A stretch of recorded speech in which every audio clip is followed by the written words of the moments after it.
bien bonjour, bienvenue dans cette nouvelle vidéo. Alors dans cette vidéo, ça va être un suivi de mes Camponotus.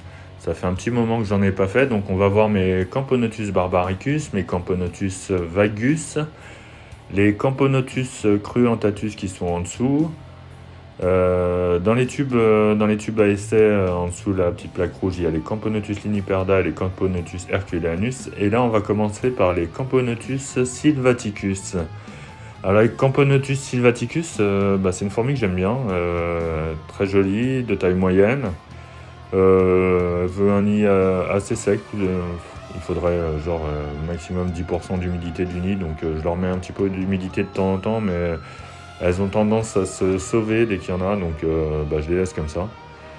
Je teste de temps en temps, parce que selon les périodes, les Camponotus, elles ont tendance à varier. Le pire, c'est les barbaricus, ce que j'ai pu remarquer. Bon, sinon, pour les sylvaticus, franchement, je suis assez content d'elles. Elles ont eu un bon développement en début de saison, et après ça s'est calmé, mais bon, il y a toujours un petit peu de couvain, un petit peu de naissance, donc ça va. Pour l'instant, pas trop de mortes d'ailleurs, tiens. Il y aura sûrement un moment, sûrement après la diapause, quoi, où il va y avoir quelques ouvrières qui vont décéder pour laisser de la place aux nouvelles. Donc ouais, vraiment une belle fourmi, hein. On peut voir la gine, vraiment pas stressée, la lumière la dérange pas du tout. Bien sûr, faut pas taper dans le nid, hein, mais le calme revient assez vite. C'est une fourmi assez sympa à voir, hein. Il y a de l'activité dans l'aire de chasse. Pour le peu qu'elles sont, il y a toujours 5-6 fourmis dans l'aire de chasse à chercher un peu de nourriture. Je les vois pas forcément se nourrir, mais elles y vont. On peut voir qu'elles ont des belles physogastries. Que dire sur elles, des fourmis tranquilles, franchement, je les aime bien. Elles sont belles à regarder, elles sont pas trop grosses, elles cherchent pas à s'échapper. Donc franchement c'est sympa, elles ont un petit setup assez cool. Leur aire de chasse c'est celle sur la droite, hein. À gauche c'est une Lasus SP noire que j'ai récupérée cette année par chez moi. Donc voilà pour la Camponotus sylvaticus, avec un petit setup qui me plaît bien. C'est un setup de guitariste, quoi. Voilà. Alors maintenant la Camponotus cruentatus. Alors elle, un setup assez sympa aussi, hein. Dans l'aire de chasse j'ai mis un peu de liège, ça fait une petite déco sauvage. Elles sont dans un nid en chaîne, donc comme les vagus, un nid un peu plus petit mais toujours trop grand pour elles. Alors elles sont tout le temps collées les unes aux autres. On peut remarquer un petit peu de couvain en dessous, mais il n'y en a plus trop. Elles ont eu un bon développement jusqu'à cet été, et puis là depuis cet été ça se calme. Il y a toujours une petite naissance de temps en temps, là il doit rester quelques cocons à éclore.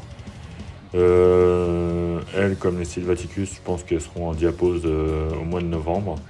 Alors mes Camponotus qui partent en diapause, ça va être des diaposes entre 10-15 degrés. C'est sur mon balcon, j'arrive à gérer ces températures-là en hiver.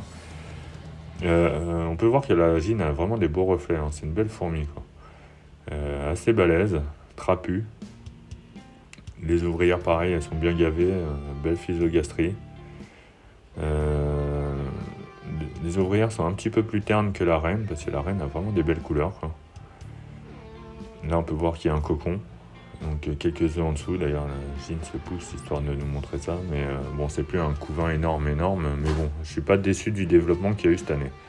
Je sais pas combien elles sont, mais elles sont.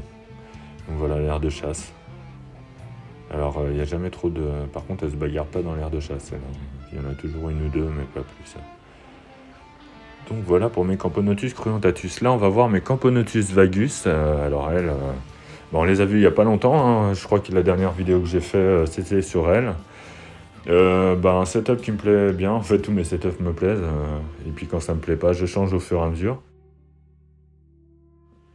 C'est toujours sympa à les voir évoluer. Dès qu'on met un coton avec du liquide sucré dessus, elles se jettent littéralement dessus. C'est des morphales. Donc là il y a 1 ou 2 cotons. C'est un nourrissage que j'avais fait 2 jours avant la vidéo, donc le coton commence à être un peu sec, mais je les remodifie au fur et à mesure. Là le nid que je vous avais présenté la dernière fois, donc d'ailleurs on avait pu voir la construction sur une vidéo que j'avais fait, je sais plus, il y a 3-4 mois, il y a un petit moment là.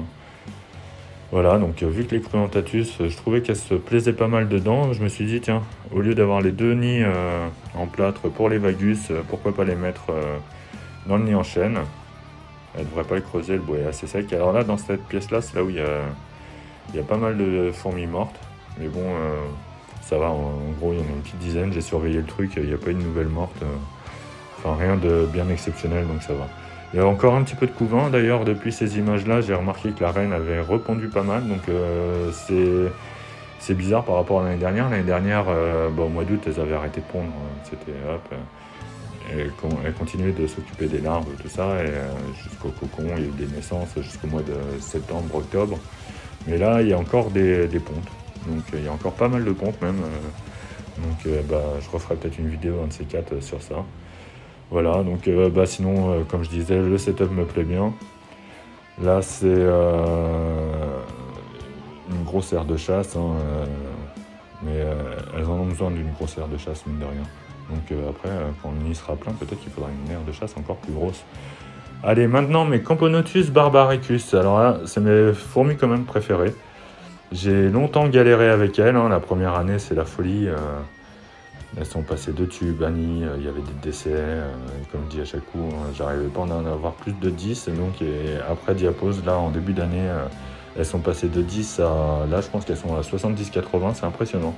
Il y a eu vraiment un beau développement, et puis on voit qu'elles sont en pleine forme, il y a toujours 4-5 ouvrières dans l'aire de chasse, ça commence à être actif, hein, parce qu'elles ont été longtemps timides, très très longtemps même. On peut remarquer que les fourmis qui traînent dans l'aire de chasse, en fait, sont les fourmis avec les plus petites physogastries. Leur gastre n'est pas du tout détendu. En fait, elles sont pas gavées, quoi. Donc, elles partent à la chasse, elles vont se nourrir. Et en fait, elles viennent alimenter celles qui sont dans le nid.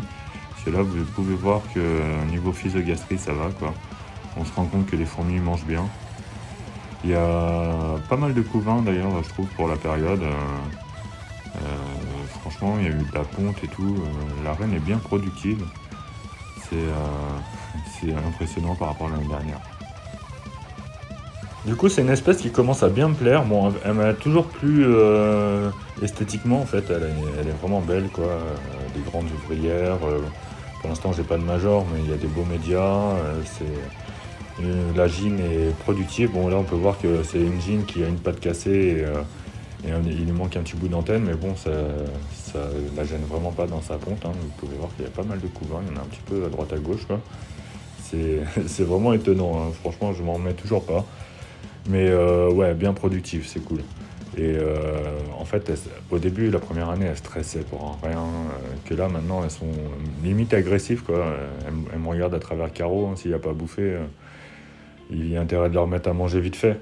Donc ouais, une fourmi bien sympa. Et d'ailleurs, guettez bien les prochaines vidéos, parce que je vais faire une vidéo spéciale pour arriver aux 500 abonnés. Je vais faire un petit concours où je ferai gagner une colonie de Camponotus barbaricus. Et c'est une colonie où il y a bien 40-50 ouvrières. Je vais vous faire une vidéo spéciale en vous expliquant tout ce qu'il faut par rapport au concours. Mais là maintenant, on va aller voir mes fourmis en tube. Donc là, c'est la Camponotus liniperda. Donc je remercie encore Adrien qui m'avait fait ce cadeau-là. Donc je l'avais reçu seul avec quelques cocons. J'avais eu 3 ouvrières.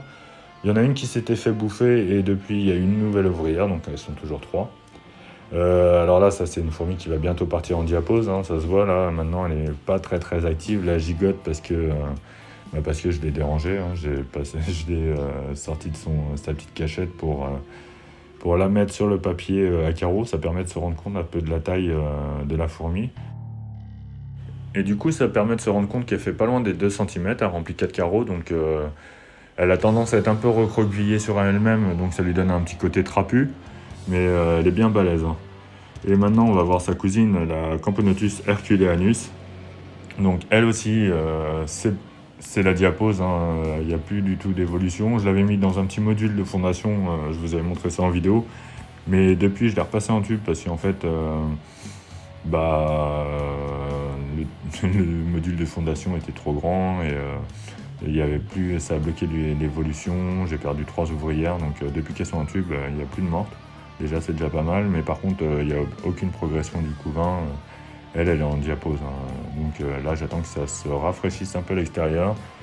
Et je leur ferai faire la diapose en même temps que la ligne Hyperda, donc d'ici peu de temps. Alors là, on peut voir par rapport au petit carreau que c'est un peu plus petit que la ligne Hyperda, là on s'en rend compte. Tout à l'heure, je vais les mettre côte à côte, les deux tubes à essai côte à côte. On verra un peu, mais ouais, elle paraît plus allongée, mais elle est quand même moins longue. Mais bon, ça fait une grosse fourmi quand même, hein. Puis des belles ouvrières, les ouvrières sont bien trapues, on dirait des petites araignées. Et la gine est vraiment cool, elle stresse pas du tout. Alors là, il n'y a aucun stress pour elle. J'avais entendu parler que c'était des fourmis stressées, mais je trouve pas du tout, quoi. Que ce soit la lumière, même les bruits quand je prends le tube et tout, il n'y a pas de problème. Alors voilà, là on va pouvoir se rendre compte de la taille de la Camponotus herculeanus comparée à celle de la ligne Hyperda.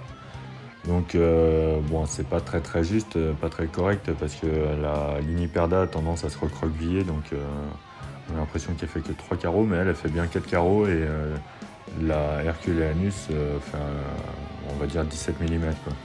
Et donc la ligne Hyperda sera à 2 cm. Mais en tout cas, ça fait vraiment des belles fourmis, quoi. Elles sont imposantes, les ouvrières, elles sont pas loin des 1 cm, quoi, 8-9 mm je pense pour les deux côtés. Du coup, ça fait une belle fourmi. Et voici la toute dernière, là, qui est arrivée hier de chez Entaous. Donc, je la remercie encore parce que j'ai jamais de problème avec eux. Moi, c'est une fourmi que j'ai commandée dimanche. J'avais 2-3 petits trucs à prendre. Et je l'ai reçue hier, donc jeudi, en 4 jours, c'est arrivé. Bon, à chaque coup qu'elles arrivent, normalement, on ne doit pas forcément nourrir une reine avant qu'elle ponde, mais moi quand elles arrivent de Entaous, j'aime bien les nourrir, hein, parce qu'elles ont la dalle, ça se voit. Donc un petit coup de nourrissage, donc comme pour mes autres fourmis, c'est sirop d'érable et sirop d'agave. Je varie de temps en temps, mais c'est ce qu'elles préfèrent. Et d'ailleurs on va voir qu'elle elle a eu l'air de bien apprécier le truc. Bon, au début elle nous fait une petite attaque, voilà, l'attaque de la fourmi enragée.